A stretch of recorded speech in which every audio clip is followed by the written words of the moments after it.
Hello friends. आज मैं doctor B are Ambedkar के बारे में डिस्कस करूँगा। ये जितने अच्छे इनका स्वभाव था उतने ही बड़े लीडर थे। इन लोग जो बी आर आम्बेडकर जी थे वो एक ज़िंदगी को दर्शाते कि कौन मतलब एक छोटी जाति में पैदा हुआ लड़का भारत देश का के संविधान का निर्माण कर सकता है। ये बहुत ही बड़ी बात है, इसको अगर सोचा जाए तो। ये वही व्यक्ति थे जो कभी इनको पानी पीने नहीं दिया जाता था सामूहिक नल से। इनको हमेशा क्लास में नीचे बिठाला करते थे। ये कभी बराबरी से नहीं बैठते थे। इनके पास मोर देन 30 डिग्रीज थी, फिर भी इनके पास कोई नहीं आता था। क्यों? क्योंकि ये दलित थे। आज हम इन्हीं शख्स के बारे में बात करना चाहेंगे, और जो मैं बताऊंगा वो एक क्रिटिकल वे भी होगा अंबेडकर का, कि लोग उनको क्रिटिसाइज़ भी करते थे, लेकिन कुछ लोग उस क्रिटिसिज्म का लोग समझने की कोशिश भी करते थे। इसलिए मैं इसको दोनों तरफ की व्यू लेके चलूँगा। और मेनली ये जो टॉपिक है बी आर अम्बेडकर का, एक इनके बारे में एक जीवनी के टॉपिक में बताऊँगा, जो पॉलिटिकल साइंस इंटरनेशनल रिलेशन है ऑप्शनल यूपीएससी का, उसमें इस टॉपिक का बहुत बड़ा रोल है, और यूपीएससी के किसी भी वे में ये इम्पोर्टेंट है। मैं स्टार्ट करता हूँ। क्या होता है, जो अंबेडकर जी थे ना, वो दलितों के सबसे बड़े नेता के रूप में उभरे भारत देश में। ऐसा कोई लीडर नहीं था दलित में कि जो अंबेडकर ने अचीव किया है कम्युनिटी के लिए, वो कोई नहीं कर पाया। लेकिन अंबेडकर जी थे ना, वो उनका नाम कंट्रोवर्शियल में भी बहुत ज़्यादा था। क्यों? क्योंकि जैसे ही नाम सर सैयद अहमद खान का था जहाँ, वैसे ही इनका भी नाम था बी आर अम्बेडकर का, है ना। अरुण शौर्य जो है वो एक स्कॉलर है। उनने अपनी बुक में उनकी जो बुक का नाम था वर्शिपिंग फॉल्स गॉड। अरुण शौर्य की एक बुक थी जिसका नाम था वर्शिपिंग फॉल्स गॉड। तो इसमें इनने अंबेडकर को एंटी नेशनल करार दिया है। अभी क्यों दिया है, इसमें उन्होंने कुछ पॉइंट दिए हैं। बस आप ये पॉइंट को धीरे धीरे ध्यान से सुनना और नोट करने की कोशिश करना। अरुण शौर्य बोलते हैं कि जो बी आर अम्बेडकर जी थे, वो भारत के जब आज़ादी का दौर चल रहा था, फ्रीडम स्ट्रगल चल रहा था और पूर्ण स्वराज की मांग हो रही थी, जो 1929 में आया था, तो उसमें अम्बेडकर जी ने इसको अपोज किया था। मैं आगे सारे रीज़न बताऊं, बट आप सुनिए कि इसको एंटी नेशनल क्यों बोलते थे, क्योंकि हिस्ट्री का पार्ट है और मे भी आपने पूर्ण स्वराज के बारे में कुछ पढ़ा होगा। तो आगे क्या होता है, इसमें से ऐसा भी बोलते हैं कि 8 अगस्त 1930 को, मतलब कि आम्बेडकर जी ने बोला कि डिप्रेस क्लास जो है, जो दलित समाज है, जो लोअर कास्ट है, वो बहुत ज़्यादा मतलब उनको ब्रिटिश गवर्नमेंट के प्रति एक सम्मानजनक व्यक्तित्व पेश करना चाहिए, क्योंकि जो उनकी हालत, जो स्टेटस है, जो इम्प्रूव हो रहा है ना, वो ब्रिटिश के द्वारा ही किया जा रहा है। क्योंकि इंडिया में क्या हो रहा था, बहुत ज़्यादा डिस्क्रिमिनेशन हो रहा था अपर एंड लोअर कास्ट के बीच में। तो ऐसा माना जाता था कि अंबेडकर जी हमेशा अपनी कम्युनिटी को बोलते थे कि आपको ग्रेटफुल होना चाहिए ब्रिटिश के लिए कि जो आपका स्टेटस को इम्प्रूव कर रहे हैं।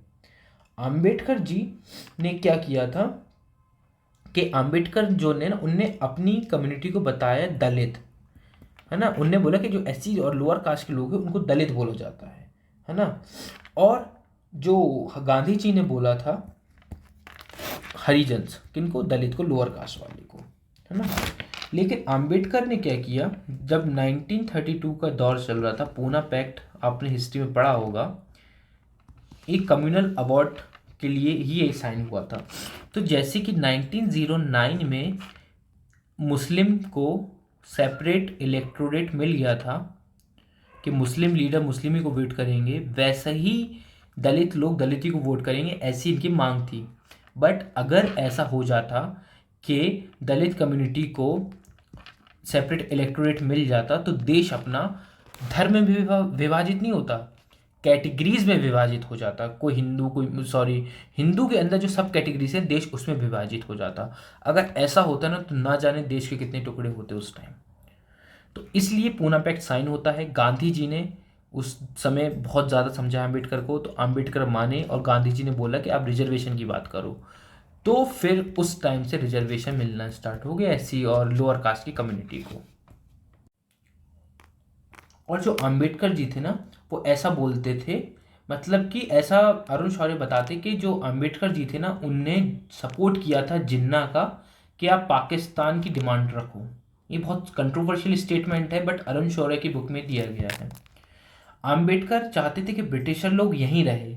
इसका मेन कारण था कि इंडिया जो था, हिंदुस्तान जो उस समय का देश था, वो बहुत ज़्यादा कैटेगरीज में डिवाइडेड था। लोग एक दूसरे को, मतलब जो लोअर कास्ट वाले को पसंद नहीं करते थे, दूर भागते थे। ब्रिटिशर लोग क्या कर रहे थे, एक मॉडर्नाइजेशन लाना चाह रहे थे और वो इक्वलिटी का तो दर्जा दे रहे थे। मानो आप ना मानो, लेकिन ब्रिटिश लोग की वजह से ही अपन मान सकते कि इक्वलिटी का दौर स्टार्ट हुआ है। भले उनने अपना कितना एक्सप्लॉयटेशन किया हो, बट जब बराबरी की बात आती है ना, तो इनने इक्वलिटी प्रोवाइड कराई गई है। इसलिए अम्बेडकर बहुत ज़्यादा थैंकफुल थे ब्रिटिशर्स के। फिर क्या होता है, अम्बेडकर जी को ऐसा भी बोला गया है अरुण शौरी की बुक से कि इनने है ना बहुत ज़्यादा क्रिटिसाइज किया था क्विट इंडिया मूवमेंट को, और बोलते थे जो क्विट इंडिया मूवमेंट है ना, वो मैड वेंचर है गांधी का। आपको मैं बता दूं थोड़ा सा इसमें लिंक करके, गांधी जी ने बोला था डू और डाई, डू और डाई। तो हमेशा गांधी जी नॉन वायलेंस को प्रेफरेंस देते थे, लेकिन आज उन्हें वायलेंस को बढ़ा दिया। मतलब वायलेंस को बढ़ाया नहीं, एक तरीके से इंडिकेशन दे दिया, करो या मरो, बट आप देश को गुलाम बनते हुए जिंदा मत रहना, कि अगर गुलामी में मत जीना। गांधी जी का ऐसा कहना था। इसलिए आज करो या मरो, क्विट इंडिया मूवमेंट का नारा था जो गांधी जी ने दिया था। तो इसलिए गांधी जी जो थे ना, कभी कभी वायलेंस की तरफ बढ़ गए, तो उनकी विचारधारा इसमें कॉन्ट्राडिक्ट कर गई थी क्विट इंडिया मूवमेंट में, क्योंकि उनको भी कभी ना कभी मासेस जो थे, मतलब सपोर्ट था लोगों का, वो भी पता चल गया था कि किसी भी बर्थ होने के लिए किसी का खून बहाना बहुत ज़रूरी है। ऐसा कार्ल मार्क्स के द्वारा विचारा गया है कि मतलब किसी देश का, किसी का जन्म तभी होगा जब वहाँ से खून बहेगा, ऐसा बोलते हैं। तो गांधी जी को भी इस विचारधारा थोड़ा प्रेरित की होगी, तभी उन्होंने इस तरीके के अपना विचार दिए। आम्बेडकर जी जो थे, वो हमेशा ब्रिटिश लोग का बहुत सपोर्ट करते हैं, मैं आपको बता चुका हूँ। और आम्बेडकर जी को ऐसा, मतलब कि फादर ऑफ इंडियन कॉन्स्टिट्यूशन बोलते हैं। वो क्या किया फिर उनने, आम्बेडकर जी ने क्या किया, उनने ज्वाइन कर लिया। किसको ज्वाइन किया आम्बेडकर जी ने? आम्बेडकर जी ने ज्वाइन कर लिया जो डिफेंस एडवाइजरी कमेटी थी, जो ब्रिटिश ने बनाई थी, है ना, और वाइसरॉय की जो एग्जीक्यूटिव काउंसिल थी, इसको ज्वाइन कर लिया। किसने? आम्बेडकर जी ने। इन दोनों मेन मोटो था कि एक लेजिटिमेसी प्रोवाइड की जाए ब्रिटिशर्स को, ब्रिटिश जो एफर्ट कर रहा है ना। तो इनने दोनों ही ज्वाइन कर ली थी, इसलिए इनको इतने ज़्यादा क्रिटिसिज्म फेस करना पड़े है। अरुण शौर्य ऐसा बताते हैं। सबसे बड़ी बात तो ये है कि जो आम्बेडकर जी थे ना, कुछ सेक्शन जो थे इंडिया में, है ना, उनने आम्बेडकर जी को ऐसा बता दी कि जो आम्बेडकर जी थे ना, वो लीडर ऑफ कम्युनिटी थे, किसी कम्युनिटी का लीडर थे। वो नेशन के लीडर नहीं थे। जैसे महात्मा गांधी को फादर ऑफ नेशन बोलते हैं, आम्बेडकर को कोई नहीं बोलेगा कि नेशन के लीडर थे, ये सिर्फ अपनी कम्युनिटी के लड़ रहे थे। ये और एक बहुत बड़ा क्रिटिसिज्म है। और आम्बेडकर जी ने ऐसा भी स्टेटमेंट दिया था एक बार, उनने बोला कि अगर दलितों के इंटरेस्ट में कोई चीज़ होती है या वो नेशन के इंटरेस्ट में कोई चीज़ होती है, तो वो प्रेफरेंस देंगे दलित का इंटरेस्ट को पूरा करने के लिए, रेदर देन जो नेशनल इंटरेस्ट होगा। अरुणिधि रॉय, जो अरुणिधि रॉय है, और क्रिस्टोफी जेफरे लॉर्ड, उनने बोला ये गलत होगा अगर आप आम्बेडकर को एंटी नेशनल बोलो। अरुण शौर्य ने तो सारी चीज़ें बता दिया क्या हुआ क्या नहीं, लेकिन अरुणिधि रॉय और क्रिस्टोफी जेफलेट ने बोला कि ये बहुत गलत होगा, आप आम्बेडकर को एंटी नेशनल बोलो। आम्बेडकर जो रिप्रेजेंट करते थे एक लार्ज सेक्शन इंडियन सोसाइटी का, है ना, तो कोई ऐसा हो ही नहीं सकता कि वो एंटी नेशनल है, क्यों? क्योंकि अगर कोई अपने पूरी एक कैटेगरी मतलब कि पूरी सेक्शन को रिप्रेजेंट करना है तो वो एंटी नेशनल नहीं हो सकता, ऐसा बोलते हैं। ऐसा मानते हैं। जो अंबेडकर जी का जो अप्रोच था ना, वो प्रैक्टिकल अप्रोच था चीज़ों को जानने का। इसलिए वो जो भी बातें करते ना, प्रैक्टिकली बातें करते थे। इसलिए उनका जो वो वैलिड पॉइंट रखते थे। अगर देश को आप आज़ाद करा लोगे ठीक है, लेकिन देश आज़ाद होने के बाद ही कम्युनिटी अगर डिवाइडेड रहे, लोग एक दूसरे को मारे, पानी ना पिए, लोग एक दूसरे को देखे भी ना, तो अपन किस बेसिस पे आज़ाद होंगे? ये उनका प्रैक्टिकल अप्रोच था। तो हमें अम्बेडकर जी के दोनों विचारों पर विमर्श करने चाहिए, उनके सोचना चाहिए कि उन्हें ऐसा क्यों बोला, उस क्यों बोला होगा। तो अम्बेडकर जी प्रैक्टिकल थे, जैसे ज्योतिबा फुले थे। उनने बहुत ज़्यादा मतलब अपने आप को देखा कि और समझा कि it was very difficult for Ambedkar. Ambedkar की जी के लिए बहुत ज़्यादा डिफ़िकल्ट था कि हम to accept a society divided into caste as nation. हम कैसे मतलब उस सोसाइटी को एक्सेप्ट कर ले जो नेशन कास्ट के बेस पे डिवाइडेड है ना? तो ये सबसे बड़ा प्रॉब्लम था, क्योंकि जो अंबेडकर जी थे वो हमेशा लिबर्टी, इक्वलिटी और फ्रेटर्निटी की बात करते थे। ये ट्रिनिटी होती है ना? इनका एक ट्रिनिटी अप्रोच होता है, इसको ध्यान रखिएगा आप। वो बोलते थे नेशन को, जो नेशन रहेगा ना, वो तभी अच्छा लगेगा जब फिटर्निटी हो, भाईचारा हो वहाँ पे। तो नेशन विदाउट फिटर्निटी ये पॉसिबल ही नहीं होगा किसी जगह। इसलिए वो बोलते थे अम्बेडकर जी, पहले कास्टिज्म को आप खत्म करो, इक्वल लेकर सबको, तब जाके देश आज़ाद होगा सही तरीके से। इसका इसका एक बिल्कुल भी मतलब आप मत समझिए कि जो अंबेडकर जी थे वो ये नहीं चाहते थे कि देश कभी आज़ादी ना हो, ब्रिटिशर लोग रहे। उनका सिर्फ मेन मोटो था कि इंडिया में सबको बराबरी का हक होना चाहिए, पढ़ाई से लेके हर चीज़ का। तो मैं वही बचाना चाह रहा हूँ कि does it mean that there was no desire in Ambedkar that India should not emerge as a nation. उनका बहुत अच्छा मानना था। उनने एक स्पीच दी थी 1946 में। वो स्पीच ऐसी थी, कॉन्स्टिट्यूट असेंबली में उन्होंने स्पीच दी थी, असेंबली में। कब दी थी? दिसंबर 1946 को। वो बोलते हैं कि मैं जानता हूँ कि अपन politically, economically and socially divided है, बट अपन जो है ना, सब वार्निंग कैंप के लोग हैं, ऐसा अंबेडकर जी बोलते हैं। और वो ये भी बोलते हैं कि मैं भी किसी एक कैंप का लीडर हूँ, है ना? और मैं चाहता हूँ, मतलब मैं उस चीज़ से भी कन्विंस्ड हूँ अपने आप कि एक ऐसा दिन आएगा कि अपन जो डिफरेंसेस क्रिएट हुए सोसाइटी में उसको भूल जाएंगे और एक नेशन की तरह वर्क करेंगे, और एक भारत देश का निर्माण होगा सही तरीके से जब डिफरेंसेस कम हो जाएंगे सोसाइटी में। तो अंबेडकर यही बोलते कि sooner we accept that we are not a nation, है ना? ऐसा बोलते, बेटर इट इज़। मतलब उनने ये बोला कि हमें एक स्टार्ट तो कर देना चाहिए एक सोच को कि नेशन बनने जा रहा है ना? और टाइम के साथ एक जो सोसाइटी है वो इक्वलिटी प्रोवाइड कराएगी लोगों के लिए। और आज देखा जाए कहीं ना कहीं रिजर्वेशन भले है, लेकिन सोसाइटी में इक्वलिटी आई है, समानता आई है। कहीं ना कहीं कुछ चीज़ डिफरेंसेस होंगे लोगों में, बट आज देखा जाए मैक्सिमम कहीं पर भी हमेशा इक्वलिटी की बात की जाती है। यही अपने संविधान का बहुत ज़्यादा इम्पोर्टेंस है। अब मैं थोड़ा आपको लाइफ के बारे में बताऊंगा अम्बेडकर जी की।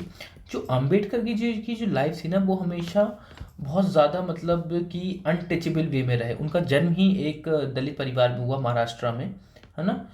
वो मतलब कि ऐसा बोलते हैं कि he has first hand experience of what it mean to be untouchable in India.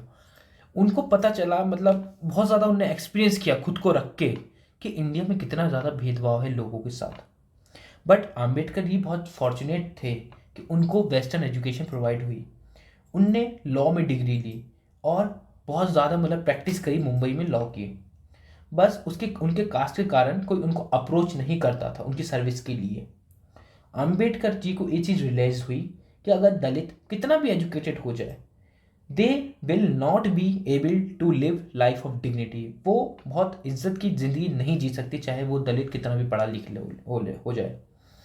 इसलिए उन्होंने माना कि हमें अनटचेबिलिटी को अबॉलिश करना चाहिए और जो दलितों का एक्सप्लॉयटेशन हो रहा है उसके खिलाफ आवाज़ उठानी चाहिए। तो वो इस चीज़ को मानते हैं कि इसमें दलितों को अवेयर कराना बहुत ज़रूरी है अगर हमें अबॉलिश करना है अनटचेबिलिटी को। तो उनने एक मैगजीन निकाली, उस मैगजीन का नाम था मूक नायक मैगजीन, और उनने एक न्यूज़पेपर भी लिखा है कि लोगों को पता चले, अवेयर हुए। तो उनने एक निकाला बहिष्कृत भारत, ये एक न्यूज़पेपर था। और उनने एक सभा ऑर्गेनाइज की गई जिसका नाम था बहिष्कृत हितकर्णी सभा। मैं एक स्पेलिंग लिख देता हूँ, बहिष्कृत हितकर्णी सभा, ये ऑर्गेनाइज की गई, मतलब ये उन्होंने इस्टेब्लिश की थी। और एक पार्टी भी उन्होंने बनाई थी जिसका नाम था all India depress class federation. लेकिन आगे चल के ये रिपब्लिक पार्टी ऑफ इंडिया के नाम से जानी जाती थी, पार्टी ऑफ इंडिया के नाम से जानी जाती थी। आम्बेडकर जी ने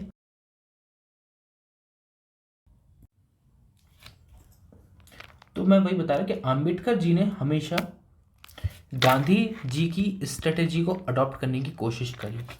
उनने भी गांधी टेक्निक को ही आगे बढ़ाया। जब आम्बेडकर जी ने अडॉप्ट किया गांधी की जो सत्याग्रह की टेक्निक थी ना, उन्हें कब ये गांधी जी से सीखा था, तो उन्हें इस चीज़ को ऑर्गेनाइज कराया जहाँ पे महासत्याग्रह ऑर्गेनाइज हुआ था। इसका मतलब यही था कि जो हिंदू कास्ट का जो हिंदू लोग जो मेनली जो अपर क्लास के लोग थे वो कुएं से पानी निकालते थे। तो महासत्याग्रह में यही हुआ था कि कुछ राइट अनटचेबल को मिलने चाहिए, तो उनने क्या किया, उस वेल से कुएं से पानी निकाल लिया था, है ना। ये बहुत शांतिपूर्वक तरीके से हुआ था। महासत्याग्रह इसी को बोलते हैं कि जो दलित लोग थे उनने अपर क्लास के लोग जहाँ पानी पीते थे कुएं में, वहाँ से पानी निकाल लिया, है ना। बट आम्बेडकर जी डिसअपॉइंट बहुत थे। क्यों? वो वो उनको ये लगता था कि गांधी जी सपोर्ट नहीं करते हैं कि दलितों के लिए। क्यों? क्योंकि जो गांधी जी थे ना, हमेशा सत्याग्रह वहीं ऑर्गेनाइज करते थे जहाँ पे कॉलोनियल अथॉरिटी की बात होती थी। वो चाहते थे गांधी जी सत्याग्रह दलितों के लिए भी करे, है ना। सो इसलिए बोलते थे Ambedkar ji, it is better for untouchable to take help of British. मतलब कि वो हमेशा जो अनटचेबल लोग हैं ना, वो ब्रिटिश की मदद लेते रहे, क्योंकि उन्हीं से उनका स्टेटस इम्प्रूव होगा। आम्बेडकर जी हमेशा जो थे वो बिलीव नहीं करते थे गांधी जी के विचारों से। वो ये भी नहीं समझते थे, गांधी जी के कमिटमेंट पे तो वो विश्वास ही नहीं करते थे कि गांधी जी अपलिफ्टमेंट अनटचेबल को अपलिफ्ट करेंगे, है ना। वो यही बोलते थे गांधी जी जो है ना कभी फास्ट ही नहीं रखते हैं कि अनटचेबिलिटी ख़त्म हो जाए, ऐसा आम्बेडकर का मानना था। और जो आम्बेडकर जी थे ना, वो उनका कैरियर जो ऐसा बोल सकते हैं कि अबॉलिशन ऑफ कास्ट पे ही इर्द गिर्द घूमता रहा। आम्बेडकर जी का जो कैरियर रहा है ना। क्योंकि उनका जो सबसे बड़ा इंपॉर्टेंट वर्क था उनने यही बोला था कि अबॉलिशन करना है किसको? कास्ट को, है ना। जैसे एनिहिलेशन ऑफ कास्ट, इसको करना है। आम्बेडकर जी जो थे वो हमेशा सेटिस्फाई नहीं रहते थे। किससे?